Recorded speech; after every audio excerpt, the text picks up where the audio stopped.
I'm Andrew Schwartz, and you're listening to The Truth of the Matter, a podcast by CSIS where we break down the top policy issues of the day and talk with the people that can help us best understand what's really going on.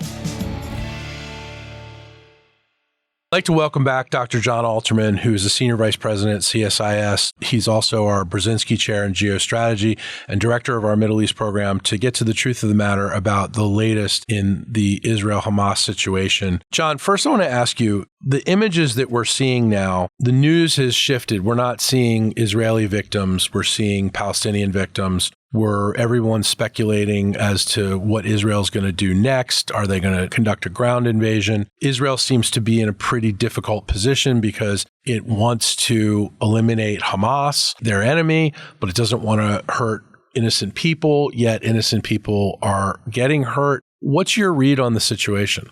So first, there are a number of Israelis, I've heard from them directly, that they don't feel there are innocent civilians in Gaza. They think that everybody in Gaza is complicit in Hamas violence, Hamas hatred of Israel. So I'm not actually sure how everyone in the Israeli military sees this, how all Israeli citizens see it. And, I think that could actually lead to some more violence because of a sense that some people have, not all, and maybe not the leadership, but that some people have, that really everybody is fair game here. And that's, I think, going to change the way the world sees this. This will be. But I don't think the Israelis are saying that innocent children and families are fair game. I think. Look, I've gotten calls from any number of people. I've written innocent Palestinian civilians in some of my newsletters, and people call me at home and they complain that there's no such thing as innocent Palestinian civilians. So that view is there. How many people adhere to it, I don't know, but that there really is a sense that Hamas is deeply penetrated into Gaza, and people argue that the people of Gaza elected Hamas and support Hamas and have culpability for what Hamas has done, including raining terror and death on more than 1,400 Israelis. And if people get killed, they get what's coming to them. I don't think that's the overwhelming view. I don't know where the division is, but I think there are some number of Israelis, some of whom are in the military, who say, you know what? I don't really care about sorting it out, because if the Palestinians want to fight their way to independence by killing Israelis, we can kill them even harder. That's a view. Again, how much of a view it is, I don't know, but that's an element. And when you're in a military and you're trying to have folks follow whatever rules of war you set, I think one of the problems that the Israelis are going to have is setting boundaries on what's fair game and what's not. I mean, let's face it, though, Israel feels like it's a broken nation right now. There's probably no one in Israel that doesn't know someone or have someone in their family that was killed on Black Saturday. And they feel the world doesn't care, and it's a reflection of deep anti-Semitism around the world, which we're seeing here on our campuses in the United States. Right. But as I said, I think that there's a part of Israeli public opinion that says all of this concern with civilian lives and everything else is just a manifestation of people who don't understand that Israelis feel vulnerable, that Israel has to respond disproportionately because it's in a sea of hostile Arabs. I mean, all those things. Again, I couldn't begin to tell you what the breakdown is. But there certainly are people who say, look, Arabs have been living in violence for centuries, and you can play Scandinavian rules and you will get nowhere. Or you can treat Arabs the way other Arabs treat Arabs and use violence and people die, but that's what you have to do to secure yourself. I've heard that from a number of Israelis. Does that represent 50% of Israelis, 20% of Israelis, or 80%? I don't know. But there is that viewpoint. I also know that this is going to be the most photographed war in human history, that everybody has a cell phone with a camera and is recording things. There is a huge appetite for the most jarring images because they reinforce this sort of moral imperative to care about civilian suffering. And we've seen it both on the Israeli side and we've seen it on the Palestinian side. When Israeli troops are in the frame, when you're not just bombing from the air, and you're going to see children with bullet holes through their head and missing limbs and all those things, which we will see because we've already seen them. This is going to be different. It is going to spread around the world. People are going to care in a different way. I think Israel is likely to be much more isolated when ground operations are underway than it is now. A lot of Israelis will say we don't care, that the world's never cared about us. Well, they're also saying, the United States did similar things in Iraq and Afghanistan after 9/11 and nobody cared. Right. And as I say, I think there is part of this conflict, the media piece, which has something to do with diminished content regulation on social media sites. It has to do with algorithms that want to get people. I mean, this war's being streamed. It's being algorithmed, and there is a clear campaign. And we haven't seen the apex at all. And I think with ground operations, you are going to see an apex. How that plays out, how people respond, what kinds of images. I'm bracing myself for an extraordinarily polarized environment. I don't know what Israeli ground operations are going to be like, but it's hard to do ground operations really cleanly, and Hamas isn't going to be interested in fighting fair. Hamas uses human shields. It puts bases in the center of hospitals and schools and all sorts of things. Hamas is thinking about what it can win online that it can't win on the battlefield. Israel has its own impressive public diplomacy operation, Hasbara. How this comes out, I don't know. But as a Middle East nerd— Hasbara, the Hebrew word for PR. Propaganda. As a Middle East nerd who felt that the world's really disinterested in the Middle East. They've turned away. We're pivoting toward Asia. The Middle East. The amount of interest that this struggle has aroused everywhere is breathtaking. Among people who thought they were no longer interested in the Middle East. We heard all sorts of things from Arab leaders. Young Arabs don't care about Palestine anymore. They've moved on. They care about consumer goods. They care about entertainment and music and all sorts of other things. They do care about Palestine. Americans are divided, and we see this on college campuses. Young people who are not plugged into international relations have connected to this issue, and there are going to be images that will feed each side, that will support the narratives of each side. And this is going to be a whole different kind of war with content moderation largely on the sidelines. John, I want to ask you about anti-Semitism and how that plays into this. But first, I want to ask you, it seems like the onus has really shifted onto Israel and it's not on Hamas. How do you think that's happened? It's interesting. I interviewed the Jordanian foreign minister yesterday. Yeah, right. Here at CSIS. Really interesting interview. He's a very, very skillful guy. You can watch it at csis.org. And he was very, very sparing in his use of the word Hamas. We had talked about, so what did you say to the UN Security Council yesterday in New York? And he gave a whole narrative which didn't use the word Hamas once. And I asked him about it, right? I mean, there's a sense in the Arab world, and I think a sense in much of the global South, that this is about Palestine. And this is about Palestinians, and Hamas is a small fraction.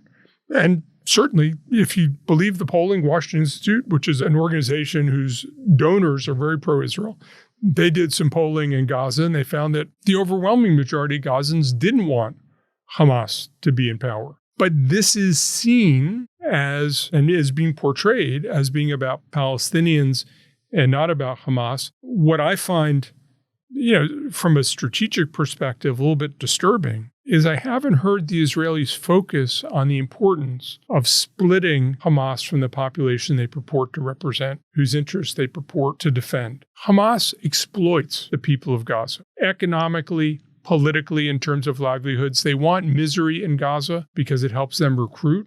It's frustrating to me that as Israel prepares these operations, they don't seem to be thinking deeply about how do we split the population off from Hamas. I think one of the things that American officials have been pounding into them is, look, we've done 20 years of counterinsurgency in Afghanistan, in Iraq, on the Iraq-Syria border. The core to this is the governance that comes afterward. You probably can't eliminate Hamas completely as an organization. You won't be able to eliminate Hamas as an idea, but you can isolate it. And that's how you have to fight the war, with the goal of splitting the population off from the leadership. How much the Israelis have internalized this, how effectively they'll be able to prosecute it, I don't know. But it is really interesting to me. But again, it's on Israel to sort all this out. And where is the responsibility? And they have 2,000 American military advisors and a 3-star Marine general who fought in Mosul to try to help Israelis figure it out in a productive way. Right. But what I'm saying is Israel has to figure this out. And it's really complex, as you pointed out. It's a global issue. And yet Hamas, who perpetrated these heinous crimes, is kind of just sitting back on its heels and letting the suffering go on in Palestine, holding 200 plus hostages not negotiating, and yet all the onus is on Israel to sort all this out. Where is the world coming and saying Hamas needs to do something? I don't hear that. So what the Jordanian foreign minister said is what we call on both sides, right? We call on an end to escalation. The discussion of Hamas is implicit. And, in the Arab League statement, my recollection is there are 9 paragraphs. One talk about both sides to end escalation, and then 8 paragraphs about the rights of Palestinian people. I don't see sustained outrage against Hamas. I don't think people grasp fully the cynicism of Hamas in exploiting Palestinian suffering. That being said, as you know, Israelis are really not beginning even to engage with the idea of dealing with Palestinian issues. Israelis convince themselves they don't have to deal with Palestinian issues. Interestingly, President Biden is starting to talk about the need to deal with Palestinian issues. And I think what we're seeing in a very interesting way is the way in which the Biden visit to Israel was a deposit. The embrace of Benjamin Netanyahu was a deposit. And now the Americans are starting to insist on payoff for the deposit. I think we're going to see that partly in U.S. insistence on how the Israelis do urban warfare. I think we're going to see it in terms of the Biden administration really wanting to move on Arab-Israeli issues. Don't forget the first Intifada helped create an environment where we move toward Oslo, toward people really talking about a two-state solution. So the diplomacy of where this goes is very interesting. I think Joe Biden is playing this in a much more sophisticated way than people initially thought, that he's totally in with Netanyahu. How well he'll be able to play this diplomatically in the months to come, whether he wins re-election, future administrations, any number of questions. Obviously, Israel remains, as you rightly say, Israel's deeply traumatized by the events of October 7th. Palestinians consider themselves deeply traumatized by everything since 1948. Can we use this as a moment to get beyond it? I don't know, but I'll tell you one thing that's super different. Israelis also, by the way, are traumatized by everything since 1948 as well. But I'll tell you one thing that is stark to me. There is no leadership on either side to lead in this direction. There's no Israeli leadership that wants to go in this direction. Like leadership where you have people who have political support. Like you had at Oslo. Yitzhak Rabin, who was somebody with credibility, who said, and I've looked hard, and this is what we're going to do. Yasser Arafat, for all of his vanity and lack of courage, right? I think he couldn't imagine himself doing something hard at the end, but he at least... And he didn't. But he at least was Mr. Palestine. There is no Mr. Palestine. There is no Israeli leader who has earned his or her stripes and wants to move in this direction. Sort of resurrecting a more coherent polity to do this is going to take years and years and years. Getting Israelis to move from the anger and hurt of October 7th is going to take years. And sorting out accountability for the failures that led to October 7th is going to take years. John, you've written about this in a really terrific piece called The World Can't Solve the Israel-Hamas War Without Egypt. The Biden administration is also trying to engage the Arab world to help the Palestinians, and so far, not a lot of help has come. You're writing about how this can't be solved without Egypt.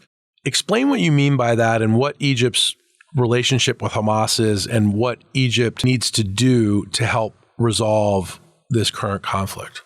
Egypt has a longstanding hostile relationship with Hamas. Hamas is an outgrowth of the Muslim Brotherhood, which for almost the entirety of the period since its founding in 1928 in Ismailia in Egypt until the present day, with a brief 12-month interregnum of Mohammed Morsi being the president of Egypt, the Muslim Brotherhood has been an opposition force in the country. That being said, Egypt has a practical relationship with Gaza, which used control from 1948 to 1967. They have security interests. There's a whole bunch of smuggling that goes on underground by the Rafah crossing. There's all the overground trade. The borders with Israel are not going to be where Gaza reconstruction comes through. It's going to come through the Rafah crossing, through Egypt. Egypt's going to try to make money off this. Egypt's going to try to ensure that whatever happens doesn't undermine Egyptian interests. Egypt is going to be the junction point for all the logistics involved in whatever happens in Gaza, who gets out of Gaza, all those kinds of questions. Egypt has 105 million people. It's the most populous country in the Arab world. It has an actually effective foreign ministry. It has a bureaucracy that can work. So I think as we think about the involvement of Saudis and the involvement of by Emiratis and the involvement of Moroccans and Jordanians, everybody else who potentially has a role in the Arab world. As we think about Europeans having a role, it's all going to go through Egypt. And the Egyptians have a shared concern with not having Hamas recover power. They have an interest in stability in Gaza. There's something to work with, but Egypt's also going to demand that its interests be advanced, partly economically, partly politically and diplomatically. I think Egypt, which in many ways has been marginalized in the Arab world since the Arab Spring in 2011, it's been so consumed with its internal issues that Egypt's footprint as a regional power diminished. But the need to do something constructive with Gaza, which the world is going to be focused on, is going to put Egypt in a position to recover a lot of that centrality that it lost and hasn't had for more than a decade. But like you said, Egypt shares the same concerns Israel has with Hamas, and they're worried about their own security. So they're in a very similar position that the Israelis are in. They haven't suffered an attack the way the Israelis have, but they certainly can envision suffering something like that.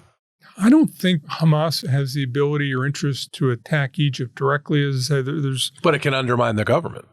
I think the Egyptian intelligence services have a different relationship with Hamas than Israeli intelligence services. I think the stakes are lower, but they're more ruthless in some ways. They don't really have to make the compromises, but I think they're also more willing to make compromises. I just think they just engage with each other differently. They have a different starting point.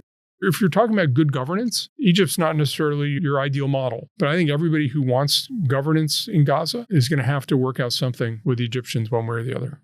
John, final question. Anti-Semitism clearly been on the rise. Now it seems like it's about to drift into overdrive, both in the United States and globally because of this conflict. What are your thoughts? I think anti-Semitism ultimately traces back to a deep sense of alienation. And I think I look around the world, I see alienation rising everywhere. I see alienation rising in this country. I see alienation rising in Europe. I see it driving politics all over the world. Anti-Semitism is one manifestation of it, but I think there's a broader problem of people feeling more alienated from their societies, people feeling that unfairness is endemic, and there are people who are responsible for it. I mean, that's obviously the core instinct to anti-Semitism. I don't think it's limited to anti-Semitism, but I do think we have an epidemic of alienation, cynicism, and we need to find ways to deal with that and to channel some of those feelings and turn them around. Or it's not just going to be anti-Semitism. I think the world is going to be in a much, much more difficult position in the years to come. John, thank you very much. Really appreciate all your insight today. Thank you, Andrew. If you enjoyed this podcast, check out our larger suite of CSIS podcasts. From Into Africa, The Asia Chessboard, China Power, AIDS 2020, The Trade Guys, Smart Women, Smart Power, and more. You can listen to them all on major streaming platforms like iTunes and Spotify. Visit csis.org/podcasts to see our full catalog